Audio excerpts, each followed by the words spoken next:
Last summer, my husband and I decided that we would serve on a mission trip as a family with our then 8-year-old daughter and 5-year-old son.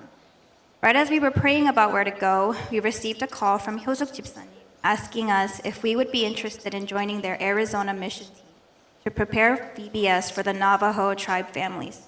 Before accepting this as God's answer, I first asked around about it and learned that there would be a lot of road travel involved, about a 10-hour van ride from the airport to the mission site.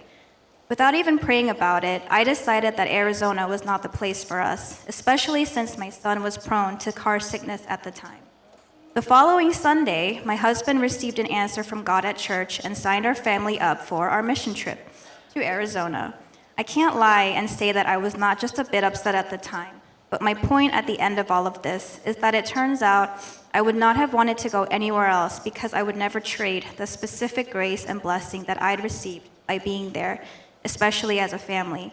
And that if God answers your prayer and leads you somewhere to do something, He will certainly not fail you, even if it doesn't seem to make sense, and even if it cannot be understood by the rest of the world.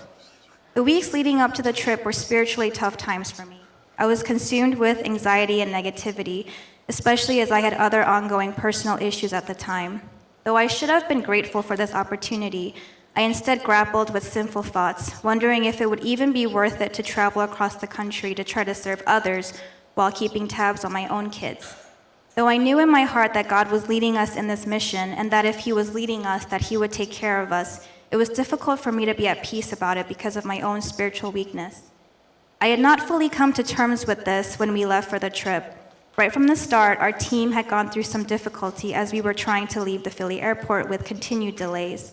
Though we were all tired and the kids were restless, and though our schedule had to be pushed back and there were other uncertainties, and though it may well have been the realization of all my worst fears regarding this trip, I felt an inexplicable joy in my heart.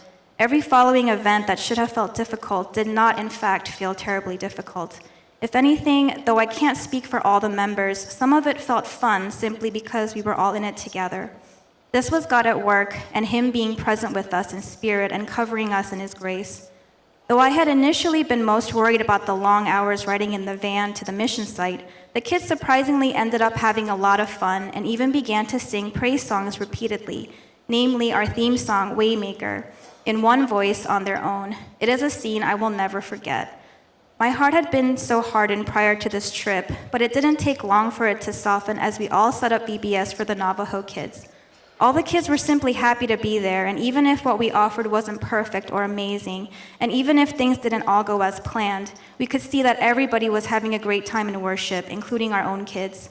Before we knew it, our kids began to integrate with the Navajo kids and make friends with each other. They took part in the stations and helped during the activities. And though we may not have had perfect sleeping arrangements, some of the girls accepted it happily as one big sleepover party. Much of the blessing that I'd received came from witnessing my own kids serve with such innocence and participate in missions at such a young age. God knew my worries, my doubts, and insecurities, and He made it known that ultimately the mission was His, and that He was lovingly laying out a path to use even our youngest children for His kingdom.